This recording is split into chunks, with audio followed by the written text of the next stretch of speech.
Bom dia, pessoal. Estou aqui com a professora Samira, minha colega de trabalho aqui na Escola Renascer, um colégio do bairro Padre Gabriel, aqui de Cariacica. E eu estou agora fazendo essa entrevista para completar o trabalho da nossa disciplina da Faculdade de Renascer. Então, o nome dela é Samira, como eu já disse para vocês. E a primeira pergunta seria: Samira, qual é a sua formação acadêmica? Eu sou pós-graduada em Educação Infantil, sou formada em Pedagogia e a segunda pós-graduação foi Educação Especial. Perfeito. E por que você decidiu seguir essa profissão? Na época não havia muitas opções, então ou era contabilidade ou era magistério. E aí eu optei por magistério sem saber que seria a melhor opção da minha vida mesmo. Uhum. E há quanto tempo você leciona? Há 23 anos. 23 anos. Quais são os recursos didáticos que você utiliza em sala de aula? Leonardo, depende muito da escola, né? Em sala de aula aqui no MF Renascer, nós temos os livros didáticos, nós temos pouquíssimo acesso à internet, então os Chromebooks não são muito utilizados.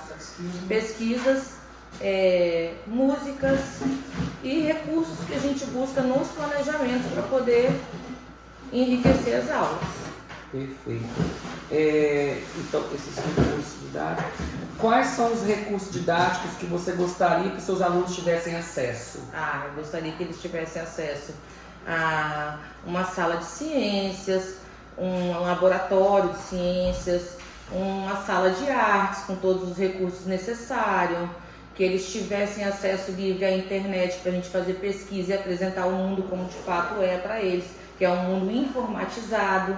Eu gostaria que eles tivessem condições de ter materiais diversificados para enriquecer as aulas, e isso não é uma realidade, mas eu gostaria muito. E dos recursos didáticos, quais você utiliza na sala de aula? Os que você mais utiliza? Quadro, pincel, livros, cadernos, atividades diferenciadas de acordo com o nível de cada um, música, poesia, materiais concretos para auxiliar na matemática, e é isso aí. Uhum. E o que mudou na sua prática docente no decorrer desses anos? Então, quando a gente entra na educação, a gente entra com muitos sonhos, né? E acreditando que vai ser da forma como nós aprendemos em sala de aula, e não é. Então você tem que se adequar. E com o decorrer dos anos, você vai criando experiência do que dá certo, do que não dá, vai adaptando o seu método de trabalhar, no meu caso, método de alfabetização, vai buscando fazer formações, né? Qual o melhor método para se trabalhar, e entendendo que o que foi dito lá no início, que você deveria trabalhar somente de uma forma com a sala toda, isso mudou. Você tem que atender as pessoas de acordo com o nível que elas têm, com a necessidade que elas têm. Então o planejamento não é um só, como era. São planejamentos diferenciados para atender a cada grupo. E qual seria o principal desafio que o professor enfrenta hoje? O maior desafio é a sala multisseriada, né? Nós temos uma realidade onde as crianças estão cada vez com mais necessidades especiais, além das necessidades básicas de alimentação, que chegam na escola com fome, né? E essa criança não tem um bom desenvolvimento cognitivo devido a isso.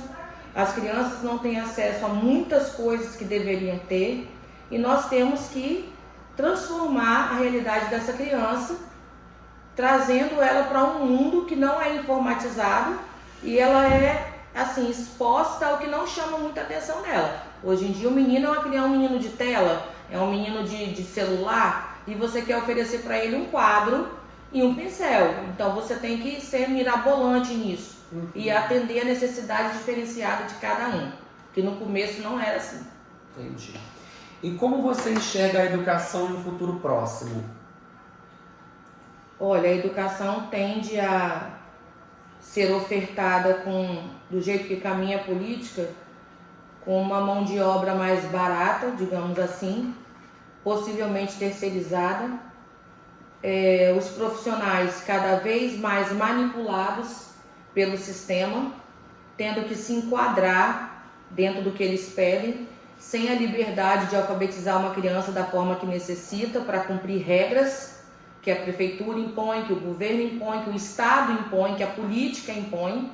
Então eu vejo assim, futuramente uma educação não vai deixar de existir, mas que a cada ano vai trazer mais dificuldades para que você alcance a criança como um ser unitário. Essa educação vai caminhando para transformar a educação em massa. Quem acompanha vai, quem não acompanha fica. A realidade é essa. Estamos caminhando para o final, tem só mais 2 perguntas. Quais são as habilidades mais importantes para um professor desenvolver no decorrer da sua formação? Para ele se formar para trabalhar, a didática. Ele tem que ter didática para entrar em sala de aula. Ele precisa conhecer o chão da sala de aula. O estágio deve ser dentro da sala de aula. Ele tem que vivenciar isso para ele saber o que é, porque ficar só na teoria, quando ele chegar na escola, ele vai ter total dificuldade.